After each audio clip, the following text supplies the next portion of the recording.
நீங்கள் கொண்டாடுகிறீர்கள். மிக்க மகிழ்ச்சி. நம்முடைய திருச்சபையுடைய தலைமை சபை என்று சொல்லுகிற நாகர்கோவில் ஹோம் சர்ச் 200வது ஆண்டு அவர்கள் கொண்டாடி 200க்கு அதிகமான மிஷனரிகளை இன்றைக்கு என்ன செய்து கொண்டிருக்கிறார்கள், தாங்கிக் கொண்டிருக்கிறார்கள். அப்படி என்று சொன்னா 100 ஆண்டு கழித்த நம்ம எத்தனை மிஷனரி தாங்கணும்? நாம் கர்த்தருடைய சமூகத்திலே சிந்தித்து செயல்படுவதற்கு ஆண்டவர் இந்த நாட்களை வைத்திருக்கிறார். நாம் அப்படிப்பட்ட ஒரு மேலான சிந்தனையோடு செயல்படுவதற்கு உங்கள் ஒவ்வொருவரையும் கர்த்தர் பயன்படுத்துவாராக. இந்த நாளிலும் சற்று நேரம் சிந்திப்பதற்காக எடுத்துக்கொண்ட வேத பாடம் யோவான் சுவிசேஷ பகுதியிலே 21வது அதிகாரத்திலே அழகாக சொல்லப்படுகிற ஒரு வார்த்தை. ஆண்டவராகிய இயேசு கிறிஸ்து சொன்ன ஒரே ஒரு வார்த்தை, என் ஆடுகளை மேய்ப்பாயாக. என் ஆடுகளை மேய்ப்பாயாக. என்றாவது நாம் புரிந்து கொள்ள வேண்டும், இயேசு கிறிஸ்து முதல்ல சொன்ன ஒரு காரியம், என் ஆட்டுக்குட்டியை மேய்ப்பார். 2வது 3வது சொல்லும் பொழுது என் ஆடுகளை மேய்ப்பார். நாம் யாவரும் கண்களை மூடி ஜெபிப்போம். கிருபையும் இரக்கமும் நிறைந்த நல்ல பிதாவே, இந்த மாலை வேளையிலும் இந்த 100வது சபை நாளை முன்னிட்டு இந்த 2வது நாள் நற்செய்தி கூட்டத்திலே கர்த்தருடைய வார்த்தையை கொடுக்கும்படியாய் நீர் எங்களை ஆயத்தப்படுத்தியிருக்கிற கிருபைக்காக நன்றி செலுத்துகிறோம். ஆண்டவரே, நீர் எங்களிடத்தில் எதை விரும்பினீர்களோ அதையே நாங்கள் மற்றவர்களிடத்திலே பறைசாற்றுகின்ற ஒரு மேலான எண்ணத்தை இந்த நாட்களில் எங்களுக்கு தந்தார். எல்லா சூழ்நிலைகளிலும் உங்களுடைய பரிசுத்த நாமத்தை நாங்கள் தொடர்ந்து மையப்படுத்துவதற்கு கர்த்தர் தடுக்கிறதும் செய்கிறார். உங்களுடைய கிருபையின் கரந்தாமே எங்கள் ஒவ்வொருவரோடும் கூட இருந்து வழிநடத்தது. மீட்பும் இரட்சகருமாகிய இயேசு கிறிஸ்துவின் மூலம் ஜெபத்தை ஏற்றுக்கொள்ளும் நல்ல பிதாவே, ஆமென். இந்த நாளிலே நாம் தெளிவாக அறிந்து கொள்ள வேண்டிய ஒரு காரியம், ஆத்தும ஆதாயம் என்கின்ற ஒரு மேலான பணி நம்முடைய கருத்திலே கொடுக்கப்பட்டிருக்கிறது என்பதை நாம் நிச்சயமாக புரிந்து கொள்ள வேண்டும். ஏனென்று சொன்னால், நாம் நேற்றைய தினத்திலே சிந்தித்தோம், ஒரு ரட்சிக்கப்பட்டவர் நிச்சயமா என்ன செய்யணும்? ஆத்துமாதாயம் செய்யணும். அது தேவன் நமக்கு வைத்திருக்கின்ற ஒரு பெரிய நோக்கமான ஒரு தருணத்தை ஆண்டவர் நமக்கு தந்திருக்கின்றார். அது நாம் எந்த அளவுக்கு செயலாற்றுகிறோம் என்பது நமக்கு தெரியாது. ஆனாலும் தேவன் நமக்கு ஒரு ரட்சிப்பின் உறுதியையும் அதற்கேற்ற சந்தோஷத்தையும் உண்மையாக தந்திருப்பார் என்று சொன்னா நம்மளால சும்மா இருக்க முடியாது. நம்ம யாரோ ஒருவருக்கு இயேசு கிறிஸ்துடைய அன்பாகிய அவருடைய பாடுபாடு உயிர்த்தெழுதலை குறித்து நிச்சயமாக சொல்லக்கூடிய ஒரு எண்ணம் உடையவளாய் இருப்போம் என்பதிலே எந்த விதமான சந்தேகம் இல்லை. பாருங்கள், இயேசு கிறிஸ்துவோடு கூட இருந்த அப்போஸ்தலர்கள், இந்த சீஷர்கள் அவரை சிலுவையில் அறையும்படியாய் கொண்டு செல்லுகின்ற பொழுது பின்மாறுகிறார்கள்.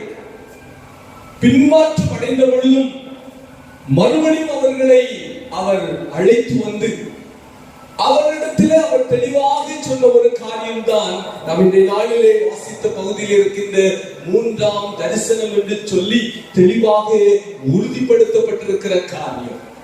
ஏன் இந்த காரியத்தை சொல்கிறோம் என்று சொன்னால், ஆண்டவராகிய இயேசு கிறிஸ்து உயிர்த்தெழுந்த பின்பு எத்தனை நாள் இந்த பூமியில இருந்தாரு? இருந்தாரா இல்லையா? இருந்தார். எத்தனை நாள் இருந்தார்? 40 நாள். 40 நாள் 14 முறை அப்போஸ்தலருக்கு என்ன செய்தாரா? தரிசனத்தை காண்பித்தார்.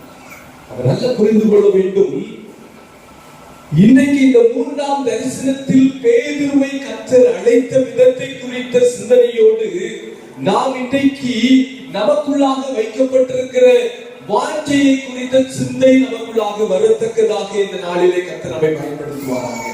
அதற்காக நான் எடுத்துக்கொண்ட தலைப்பு மந்தையை குறித்த பாரம். மந்தையை குறித்த பாரம். ஏனென்று சொன்னால் ஆண்டவராகிய இயேசு கிறிஸ்து இந்த பூமியில் இருக்கின்ற பொழுது அந்த ஒரு பாரத்தை அவரோடு இருந்த அப்போஸ்தலரிடத்திலே தெளிவாக்குகிற சம்பவம் தான் இந்த 40 நாள் அவர்களோடு இருந்து சஞ்சரித்து சொன்ன அநேக சிஸ்தாந்தங்கள் மத்தியிலே அவர்களை பயன்படுத்தும்படியாய் அவர்களுக்குள்ளாக அந்த பயமில்லாத ஒரு வாழ்வை, பயமில்லாத ஊழியத்தை அவர்கள் செய்யும்படியாக ஆண்டவர் அவர்களை பயன்படுத்துகிறார். ஆகையினாலே மந்தையை குறித்த ஒரு பாரம் கிறிஸ்து இயேசுவுக்கு இருந்ததினால்தான் அவர் பேதுருவை பார்த்து சொன்ன ஒரு காரியம், நீ என் ஆடுகளையும் என் ஆட்டுக்குட்டியும் மேய்ப்பாயாக. இன்றைக்கு நாம் நன்றாக புரிந்து கொள்ள வேண்டும். இந்த பகுதியிலே ஆண்டவராகிய இயேசு கிறிஸ்து மூன்று முறை அவரோடு கூட என்ன செய்கிறார், பேசுகிற சம்பவத்தை நாம் பார்க்கிறோம். இதற்கு முன்பதாக ஒரு பகுதி நீங்கள் வாசித்திருப்பீர்கள். இயேசு கிறிஸ்துவை சிலுவையில் அறையுவதற்கு முன்பதாக பேதுருவை குறித்து அழகாக சொல்லப்பட்டிருக்கிறது. நான் யாரும் மறுதலித்தால் நான் என்ன செய்ய மாட்டேன், மறுதலிக்க மாட்டேன்னு சொன்னார். ஆண்டவர் சொன்னாரு, சேவல் கூவுவதற்கு முன்பதாக 3 முறை என்ன செய்வார், மறுதலிச்சானா இல்லையா? இந்த பகுதியிலும் அனைவரும் பார்க்கிறோம். 3வது முறை சொல்லும் பொழுதுதான் அவனுக்குள்ளாக உணர்வடைகின்ற ஒரு காரியத்தை பார்க்கிறோம்.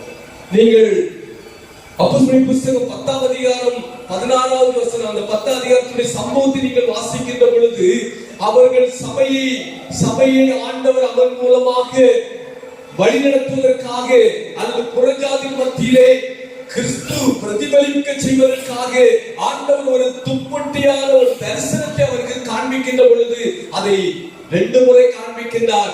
3வது முறை காண்பிக்கின்ற பொழுதுதான் என்னை தேவன் புறஜாதியிடத்தில் கொண்டு செல்ல விரும்புகிறார் என்பதை அவன் உணர்ந்தவனாய் காணப்படுகிறான். பாருங்க, நல்லா புரிந்து கொள்ளுங்க. முதல் 3 முறை அவன் ஆண்டவருடைய ஊழியத்தை அழைக்கின்ற பொழுது 3வது முறை உணர்கின்றான். அவர் புறஜாதியிடத்திலே கடந்து செல்லும் பொழுது அந்த புறஜாதிகளுக்கும் கிறிஸ்துதான் மெசியா, அவர்தான் தேவன் என்று சொல்லுவதற்காக தேவன் அவனை பயன்படுத்துவதன் பொழுது அவன் 3வது முறைதான் அவன் என்னை புறஜாதியிடத்தில் கொண்டு செல்ல அவர் ஆயத்தமாகிறார் என்பதை அவன் உணர்கிறான். அதை இன்றைக்கு நாம் புரிந்து கொள்ள வேண்டும். அவ்வளவு பெரிதான அந்த பேதுரு 3வது முறையாவது என்ன செய்தான், உணர்ந்தான். நமக்கு இந்த எச்சரிப்பின் சத்தம், இந்த தேவனுடைய வார்த்தை, இந்த சுவிசேஷத்தின் அறைகூவல் எத்தனை முறை நமக்கு கொடுக்கப்பட்டிருக்கோம்? 3 முறையா, 30 முறையா, 300 முறையா? எத்தனை முறை நீங்க தந்தாலும் சரி, நாங்க இங்கதான் இருப்போம். நாங்க யாருக்கும் என்ன செய்ய மாட்டோம், யாருக்கு என்ன செய்ய மாட்டோம், இயேசு யார் என்று சொல்ல மாட்டோம். பாருங்க, மந்தையை குறித்த பாரம் கிறிஸ்து இயேசுவுக்குள் இருந்ததினாலே இந்த அப்போஸ்தலனாகிய பேதுருவிடத்திலே தேவன் தெளிவாக பேசுகிறார். என் ஆடுகளை மேய்ப்பாயாக, என் ஆட்டுக்குட்டியை மேய்ப்பாயாக என்று சொல்லுகிற அந்த அறைகூவல் அவனுக்குள்ளாக கேட்ட பொழுது அவன் தன்னை உணர்ந்தவனாய் இருக்கின்றான். இன்றைக்கும் நம்மிடத்திலே ஒரு மந்தையை ஆண்டவர் கொடுத்திருக்கின்றார். நம்மை சுற்றி ஒரு மந்தையை கொடுத்திருக்கிறார். இந்த மந்தைக்கு நாம் தான் உத்தரவாதிகள். நாம் தான் அவர்களுக்கு இயேசு கிறிஸ்துவின் அன்பை சொல்வதற்காக வைக்கப்பட்டவர்கள். ஆகையினால் தான் அந்த மந்தையை குறித்த ஒரு சிந்தை, செயல் நமக்குள்ளாக இருக்க வேண்டும் என்பதை நாம் நிச்சயமாக புரிந்து கொள்ள வேண்டும். ஆனா இன்றைக்கு என்ன செய்கிறோம், நமக்கு எவ்வளவுதான் அழைக்குவல் விட்டாலும், எவ்வளவுதான் நீங்கள் புறப்பட வேண்டும் என்று சொல்லி தேவனுடைய வார்த்தை உங்களுக்கு வெளிப்படுத்தப்பட்டாலும் நாம் இந்த மந்தையை குறித்த ஒரு பாரம் நமக்குள்ளாக இருக்கும் என்று சொன்னா நம்மளால சும்மா இருக்க முடியாதுங்க. நாம ஏதோ ஒரு வகையில ஏதோ ஒருவருக்கு கிறிஸ்துவின் கிறிஸ்துடைய அன்பை சொல்வதற்கு நாம் முற்பட வேண்டும் என்பதை தேவன் நமக்கு காண்பித்திருக்கிறார். அதனால்தான் இந்த பகுதியினுடைய தெளிவை நாம் புரிந்திருக்கின்றோம். இந்த பகுதியிலே என் நாடுகளை மேய்ப்பதற்கென்று ஆண்டவர் ஆழமான ஒரு சிந்தனையை பேதுருக்கு கொடுத்ததினால்தான் பேதுருவை கொண்டு ஆண்டவர் தைரியமாய் இயேசு கிறிஸ்துவின் அன்பை சொல்வதற்கும் அவர் நிமித்தமாய் அநேகரை ஆதாயப்படுத்துவதற்கும் ஆண்டவர் அதற்கு ஆயத்தமுள்ளவராய் அவரை கொண்டு பயன்படுத்தினார். ஆனால் இன்றைக்கு நம்ம புரிந்து கொள்ள வேண்டும். வேதத்தில் அழகாக ஒரு ஓமையை சொல்லுகிறார், அத்திமரத்து ஓமை இல்லையா? அந்த அத்திமரத்து ஓமையில என்ன சொல்கிறார் பாருங்க. நீங்கள் லூக்காவுடைய புத்தகத்தில் நீங்க படிக்கின்ற பொழுது அதில் அழகாக சொல்கிறார், நான் இந்த அத்திமரத்தில் என்ன செய்கிறேன், கனியை தேடி வருகிறேன். எத்தனை வருஷம்? 3 வருஷமாய் கனியை தேடி வருகிறேன், ஒன்றையும் காணேன். ஏன் இந்த நிலத்தை கெடுக்கிறது? இதை இந்த அத்திமரத்தை என்ன செய்யலாம், வெட்டி போடலாம் என்று சொல்லுகிறார்.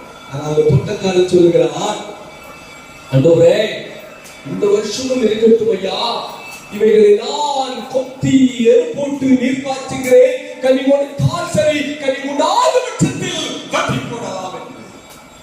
இன்னைக்கும் ஆண்டவர் நமக்கு கால தாமதத்தை தந்து கொண்டிருக்கிறார் என்று சொல்லி நீங்கள் எதிர்கொண்டிருப்பீர்கள் என்று சொன்னால் கர்த்தருடைய வருகை எப்படி இருக்கும் என்பதை நாம் நிச்சயமாக புரிந்து கொள்ள வேண்டும்.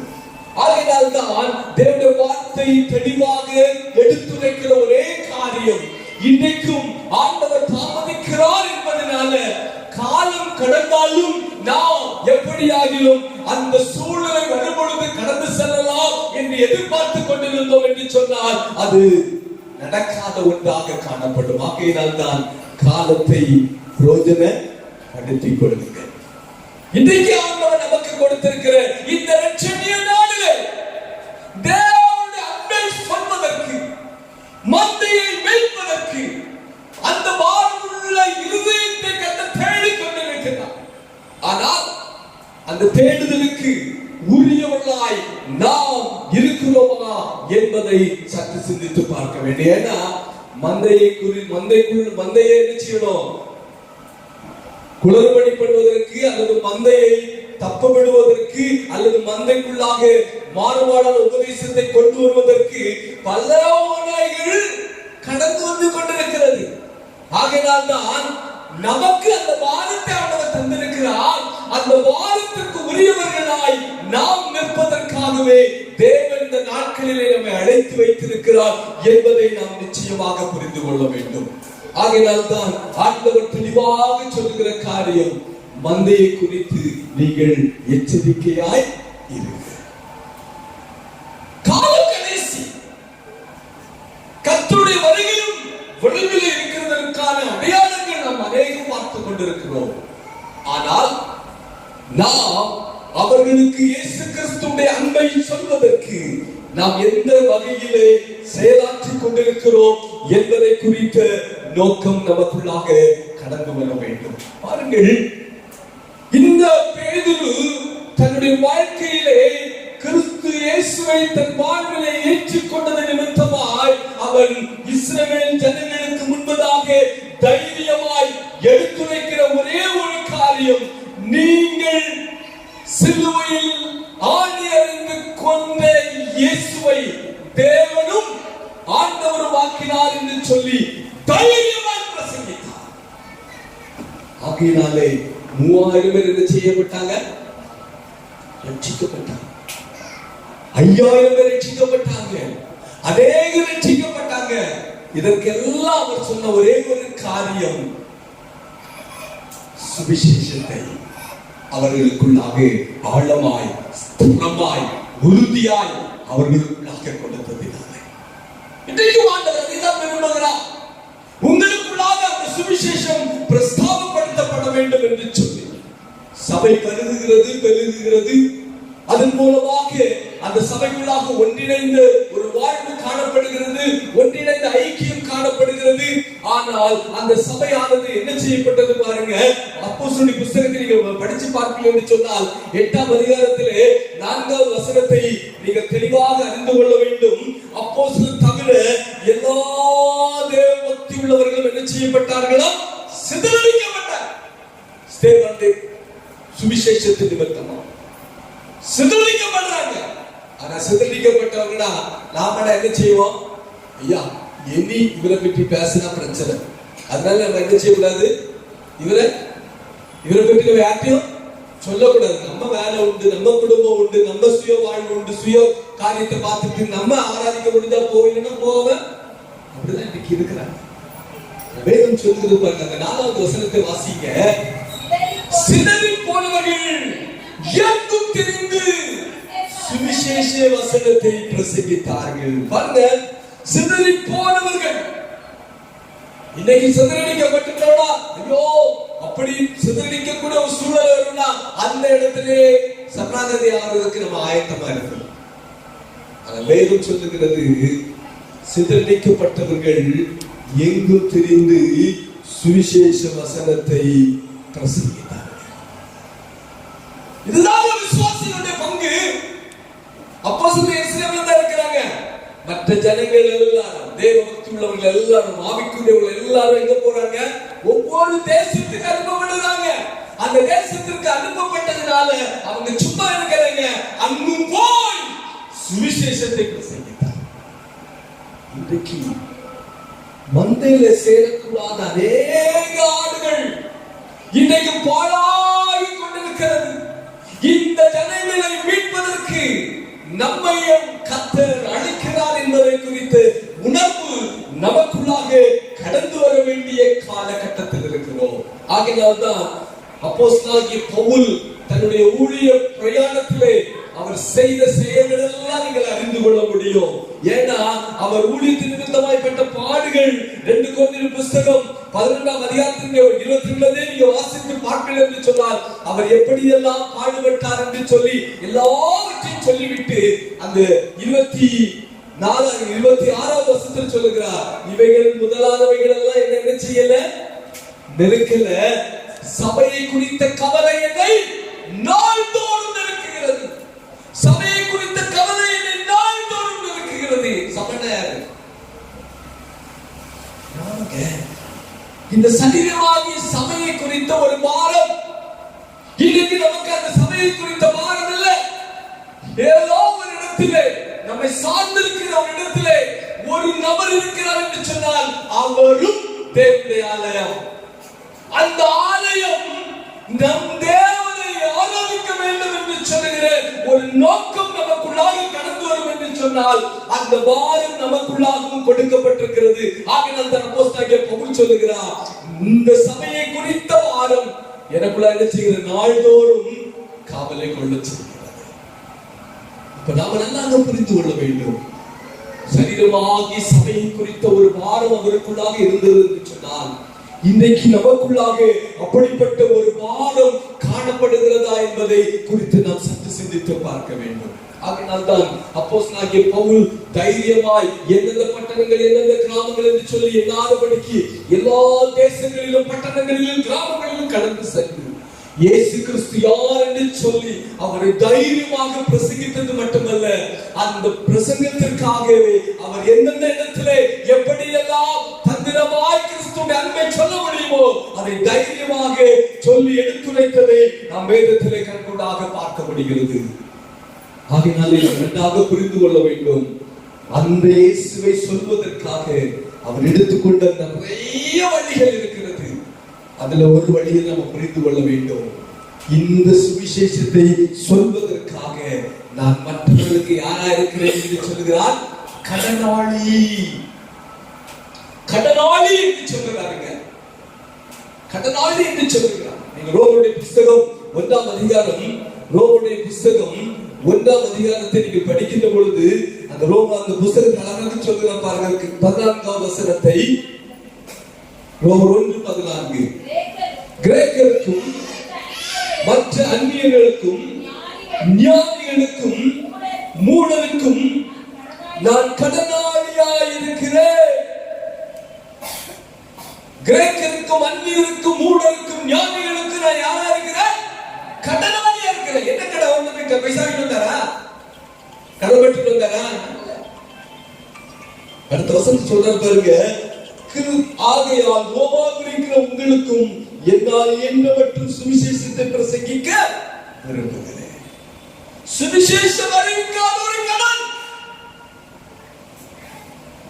அவர் தாங்க அந்த மந்தையை குறித்து. இந்த கடனை நான் செலுத்தாம நான் எங்க போறது? அதான் சொல்லுகிறாரு, நான் இவர்களுக்கெல்லாம் கடனாளியா இருக்கிறேன் என்று சொல்லி இன்னும் ஆழமாக தெளிவுபடுத்துவது மட்டுமல்ல, அவர் அழகாக சொல்லுகிறார், நான் எப்பொழுதும் கிறிஸ்துவின் மரணத்தை சுமந்து தெரிகிறேன் என்று சொல்லுகிறார்.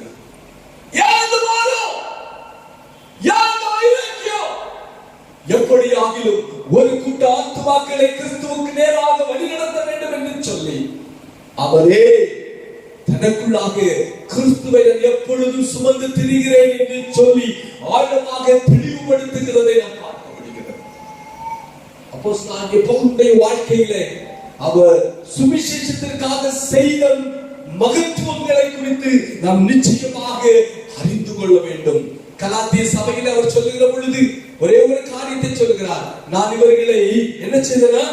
இவர்களுக்காக நான் கற்ப வேதனை அடைகிறேன் என்று சொல்லுகிறார். கலாத்தியர் புஸ்தகம் 4ஆம் அதிகாரம் 19ஆம் வசனத்தை வாசியுங்கள். என் சிறு பிள்ளைகளே, கிறிஸ்து உங்களிடத்தில் உருவாகும் அளவும் உங்களுக்காக நான் கற்ப வேதனை அடைகிறேன். இன்னைக்கு நமக்கு அந்த வாரம் இருக்குதா? இந்த நபர், இந்த குடும்பம், இந்த சகோதரி, இந்த சகோதரி இயேசு கிறிஸ்துவை இன்னும் அவர்கள் அறியவில்லையே. இவர்களுக்குள்ளாக எப்படி அவர்களுக்குள்ளாக அந்த கிறிஸ்துவுடைய அன்பை, கிறிஸ்துவுடைய பிள்ளை என்கிற பாக்கியத்தை அவர்களுக்குள்ளாக வைப்பதற்கு நான் எதை எந்த வகையிலே செயலாற்ற முடிந்தது என்று சொல்லி நாம் என்றைக்காவது நாம் நினைத்து பார்த்திருக்கிறோம். சுவிசேஷ ஊழியத்தை செய்வதற்காக மற்ற சபை என்ன செய்தேன்னு சொல்றாரு? கொள்ளையிட்டேன் என்று சொல்றாரு. நாங்களும் ஒரு சபையில நாங்க உங்கள்கிட்ட கொள்ளையிடுறோம். நீங்கள் எப்படியாயும் ஒரு கூட்ட ஆத்மாக்களுக்கு உத்தரவாதிகள் ஆகினால நீங்கள் அந்த பணியை செய்ய வேண்டும் என்று சொல்லுகிற ஒரு நோக்கத்தோடு சொல்லுகிறார். சுவிசேஷ ஊழியத்திற்காக மற்ற ஜனத்தை மற்ற சபையிலே நான் என்ன செய்தேன்? கொள்ளையிட்டேன் என்று சொல்லுகிறார். வாசிங்க, அதை குறித்து நாம் தெளிவாக அறிந்து கொள்ள வேண்டும். 2 கொரிந்தியர் புஸ்தகம் 11ஆம் அதிகாரம் 8வது வசனத்தை வாசியுங்கள். 2 கொரிந்தியர் 11:8. உங்களுக்கு ஊழியம் செய்வதற்கு மற்ற சபைகளிடத்தில் சம்பளத்தை பெற்று அவர்களை கொள்ளையிட்டேன். எப்படியாகிலும் சுவிசேஷம் நாலா திசையில் பரவ வேண்டும், சுவிசேஷத்தின் அன்பு இவர்களுக்குள்ளாக கிடைக்கப்பெற வேண்டும் என்று சொல்லுகிற ஒரு தாகத்தோடு, ஒரு பாரத்தோடு, ஒரு வைராக்கியத்தோடு அவர் செய்த செயல்களை நாம் நிச்சயமாக புரிந்து கொள்ள வேண்டுங்க. மட்டுமல்ல, அந்த சுவிசேஷ ஊழியம் நிறைவேறுவதற்காக அவர் என்ன செய்தார் பாருங்க, இவர்களை சுவிசேஷத்தின் நிமித்தமாய் பெற்றெடுத்தேன் என்று சொல்லுகிறார். பெற்றெடுத்தேன் என்று சொல்லுகிறார். அது நீங்க 1 கொரிந்தியர் புஸ்தகம் 4ஆம் அதிகாரம் 15வது வசனத்தை வாசியுங்கள். 1 கொரிந்தியர் 4:15.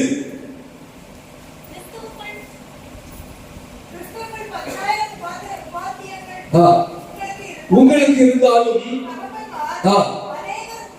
அநேகர் உங்களுக்கு இல்லையே.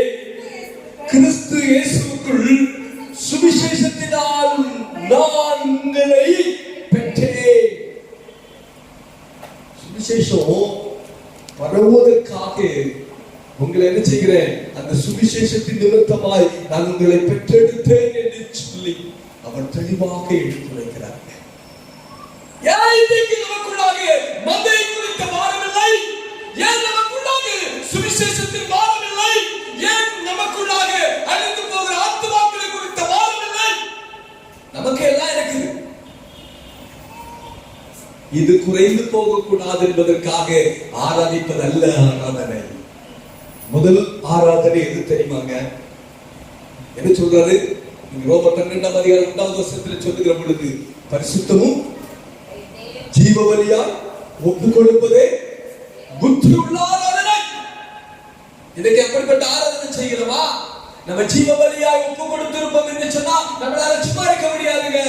என்னை ஜீவ பலியாய் ஒப்பு கொடுத்திருப்போம் என்று சொன்னால் அந்த ஜனத்தினுடைய பாடுகளை குறித்தும் அந்த ஜனங்களை குறித்த பாருங்கள், அந்த ஜனங்கள் அழிந்து போய் கொண்டிருப்பதை குறித்த ஒரு தாகம், ஒரு வைராக்கியம் நமக்குள்ளாக கடந்து வர வேண்டுமே.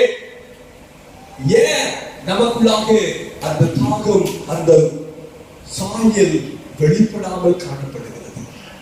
கிறிஸ்துவுக்குள் பிரியமானவர்களே, இந்த உலகத்துல ஆண்டவர் நமக்கு வைத்திருக்கிற நாட்களில் பாவத்தை குறித்து எச்சரிப்பதற்காகவே தேவன் நம்மை அழைத்திருக்கிறாரே தவிர இன்றைக்கு பாவத்தை குறித்து சபை எச்சரிக்கல. இன்றைக்கு சபையில பாவத்தை குறித்து எந்த ஒரு காரியத்தை தெளிவுபடுத்தாதனால நாமளும் என்ன செய்கிறோம்? பாவத்தை குறித்து எச்சரிக்கிற ஒரு ஊழியக்காரன் வந்தா அந்த ஊழியக்காரரை ஏற்றுக்கொள்கிற மனமில்லை. ஆனா எனக்கு ஆசீர்வாதமா என்று சொல்லுவாருன்னா அவரை சார்ந்து ஓடுகிற கூட்டம் தான் இன்றைக்கு ஓடிக்கொண்டிருக்கிறது. அதனால்தான் அவருடைய வார்த்தை குறித்து புரிந்து கொள்ள வேண்டும். சுய இஷ்டமான போதகர்களை அவர்கள் திரளாக என்ன செய்து கொள்கிறார்களா? வருவித்துக் கொள்கிறார்கள். இன்னைக்கு அப்படிப்பட்ட சிந்தனை மக்கள் மனுஷனுக்குள்ளாக இருக்கிறது தவிர பாவத்தை குறித்து ஒரு எண்ணம் இல்லை. நல்லா புரிந்து கொள்ளுங்க. ஒருவருடைய கை முடமா இருந்தால் அந்த கை சுகமான அந்த ஒரு பாட்டு தான் என்ன செய்யும்? சொல்லாயிருக்கு. ஒருவருக்கு கண்ணு இல்லைன்னா அந்த கண்ணுக்காக ஒருவர் ஜெபித்து அவருக்கு கண் கிடைக்கிறது என்று சொன்னால் அந்த கண் மட்டும்தான் அவருக்கு என்ன செய்தது? பார்வை கிடைத்தது. ஆனால் இன்னைக்கு நாம் நன்றாக புரிந்து கொள்ள வேண்டும், இந்த முழு சரீரமும் பாவத்துக்குள்ளாகவே மனிதன் வாழ்ந்து கொண்டிருக்கும் பொழுது அந்த பாவம் மனிதனை மீட்பது எவ்வளவு பயனுள்ளதுங்க. ஒரு பாட்டான காரியத்தை யோசிக்காதுங்க. இந்த முழு சரீரத்திலே பாவத்தில் நிறைந்திருக்கிறவனை எப்படி மீட்பது? எப்படி அவனை கிறிஸ்துவின் மந்தையிலே சேர்ப்பது என்று சொல்லுகிற ஒரு ஏக்கம் நமக்குள்ளாக இருந்து கொண்டிருக்க வேண்டுங்க. ஆனா நம்ம என்ன செய்யறோம்? யாருக்கு அந்த காரியம்? நம்ம ஞாயிற்றுக்கிழமை ஆராதனைக்கு வந்தோமா, வீட்டுக்கு போனோமா, போற வழியில இறைச்சி எடுத்தோமா, அடுத்த அப்படியே குக் பண்ணி சாப்பிட்டோமா, அதுக்கடுத்து டிவியை பார்த்தோமா, அடுத்த நாள் காலையில நல்லா தூங்கிட்டு காலையில எழுப்பி நம்முடைய பழைய குருடி கதவை அப்படியே நம்ம வேலையை செய்துட்டு இப்படிதான் நம்முடைய கிறிஸ்தவ வாழ்க்கை இன்னைக்கு ஓடிக்கொண்டிருக்கிறது. ஒரு காலகட்டத்துல எல்லாம் நம்ம பிள்ளைகளை என்ன செய்வோம்? எப்படியாவது மூத்த பிள்ளையாவது என்ன செய்திருக்கணும்? ஊழியத்துக்கு ஒப்பு கொடுக்கணும். ஏதோ ஒண்ணு செய்தீங்க, அதாவது செய்தாங்க. இன்னைக்கு உப்பு இல்லை, ஒப்பு கொடுத்தது இல்லை. என் 2 பிள்ளை தான் இருக்குது. 2 பிள்ளை என்ன செய்யணும்? நல்ல இன்ஜினியர், டாக்டர், ஏதாவது ஒரு வகையில வாங்கணும். அதை அவங்க என்ன செய்யணும்? அதுல இருந்து வருகிற ஒரு சின்ன காணிக்கை ஊழியத்துக்கோ சபைக்கோ கொடுத்துக்கிட்டு அப்படி இருந்தா போதும் நினைக்கிறோம். ஆண்டவர் அழைக்கிற ஒரே ஒரு காரியங்க, அழிந்து போகிற ஆத்துமாவை குறித்து. அதான் சொல்ற, அறுவடை மிகுதி, ஆட்களோ கொஞ்சம். அவருடைய மந்தையை மீட்பதற்கு ஆட்கள் கொஞ்சம். இன்றைக்கு உங்களையும் என்னையும் தேவன் அதற்கென்றே அழைக்கிறார் என்பதை நாம் நிச்சயமாக புரிந்து கொள்ள வேண்டும். இந்த உலகத்தில் நாம எதை சம்பாதித்தும் எதை உயர்வாக எண்ணினாலும் தேவன் நமக்கு தந்திருக்கின்ற ஆத்மாவை போல இன்றைக்கும் அழிந்து போகின்ற ஆத்மாவை குறித்த ஒரு தாகம் நமக்குள்ளாக வர வேண்டும் என்று சொல்கிற ஒரு மேலான நோக்கத்தை ஆண்டவர் நமக்கு தந்திருக்கிறாங்க. ஆகையினால மந்தையை குறித்த ஒரு வாரம் நமக்குள்ளாக வர வேண்டுங்க. பேதுருக்குள்ளாக அந்த தாகத்தை ஊட்டினதுனால அவன் 3வது முறை உணர்ந்ததை போல நாமும் 30 முறை நமக்கு சொல்லப்பட்டிருந்தோம். எந்த முறையாவது நாம் உணர்ந்து கிறிஸ்துவுக்குள்ளாக வருவதற்காகவே தெய்வம் நம்மளை இந்த நாட்களில் அழைச்சிருக்கிறாங்க. அந்த ஒரு தாகத்தோடு, அந்த ஒரு வாஞ்சியோடு, அந்த ஒரு விருப்பத்தோடு நாம கிறிஸ்துவுக்குள்ளாக நீங்க கடந்து வாருங்க. நீங்க மந்தைக்கு மாதிரியா இருங்க. மந்தையை குறித்து எச்சரிக்கையா இருந்துங்க. மந்தையை குறித்த ஒரு பாரம் உங்களுக்குள்ளாக வேணுங்க. இந்த ஆடுகளை மேய்ப்பதற்கு யார் போவது? இந்த ஆடுகளை மேய்ப்பதற்கு யார் போவது? இந்த மந்தையை மேய்ப்பதற்கு யார் போவது? நம்முடைய அருகாமையில் இருக்கிற எத்தனையோ கிராமங்கள், இங்கே நம்முடைய ஒரு மிஸ்ஸரி வந்திருக்கிறார். இது பக்கத்தில் உள்ள கஸ்தூரங்கபுரம் பக்கத்துல தான் ஒரு ஊழியத்தை செய்திருக்கிறார். எத்தனையோ வருடங்கள் நாங்கள் விதைத்துக் கொண்டே இருக்கிறோம். ஒரு குடும்பம் வரும், 2 குடும்பம் வரும், வராம போகும். ஆனாலும் சோர்வடையாமல் அந்த ஊழியத்தை என்ன செய்து கொண்டிருக்கிறோம், செய்து கொண்டுதான் இருக்கிறோம். நிச்சயமாய் ஒரு நாள் அந்த இடத்துல ஒரு பெரிய கூட்டத்தை கத்தர் கொண்டு வருவார் என்று சொல்கிற நம்பிக்கை உண்டு. நாம் இன்றைக்கு ஏதோ ஒரு வகையிலே கிறிஸ்துவனுடைய அன்பை பறைசாற்றுவது நம்மேல் விழுந்த கடமை என்பதை நாம் நிச்சயமாக புரிந்து கொள்ளணுங்க. அப்போஸ்தலனாகிய பவுல் அவருடைய 1 கொரிந்தியர் புத்தகத்தில் சொல்லுகிறார், சுவிசேஷத்தை நான் பிரசங்கித்து வந்தும் அது மேன்மை பாராட்ட எனக்கு இடமில்லை, அது என் மேல் விழுந்த கடமையா இருக்கிறது. சுவிசேஷத்தை நான் பிரசங்கியாதிருந்தால் நமக்கு ஐயோ, நமக்கு ஐயோங்க. அதான் சொல்றாரு, இந்த சுவிசேஷம் அறிவிப்பதாக எனக்கு மனம். இன்னைக்கு நம்ம அறிவிக்கிறோமா? இந்த சுவிசேஷத்தின் அன்பை பறைசாற்றுகிறோமா? இன்றைக்கு ஆண்டவர் கேட்கிற காரியம் அதுதான். சுவிசேஷத்தின் அன்பை அறிவிக்க வேண்டும். அதுதான் அப்போஸ்தலனாகிய பவுல் அழகாக சொல்லுகிறார், என்னுடைய பலன் சுவிசேஷத்தை அறிவிப்பது மட்டுமல்ல, அந்த சுவிசேஷத்தை அறிவிப்பதற்காக என்னையே என்ன செய்தேனா அடிமையாக்கினேன் என்று சொல். அடிமையாக்கினேன் என்று சொல். இன்னைக்கு நம்ம அடிமைக்கு வைக்கப்பட்டதுனால நான் எப்படி அடிமையாகிறது நினைக்கிறோம். அவர் அடிமையாவதற்கானவர் அல்ல. ஆனாலும் அழகாக சொல்லுகிற ஒரு காரியம், அழகாக சொல்லுகிற பாருங்க, என்னைத்தானே என்ன செய்கிறதா, நான் அதிக ஜனங்களை ஆதாயப்படுத்திக் கொள்ளும்படிக்கு என்னைத்தானே அடிமையாக்கினேன் என்று சொல்றேன். சகோதரர் சொன்ன சாட்சி நீங்க கேட்டிருப்பீங்க. அந்த முதல் சபை உருவாவதற்கு ஒருவர் தன்னை அடிமைப்படுத்தினதினாலே அந்த அடிமை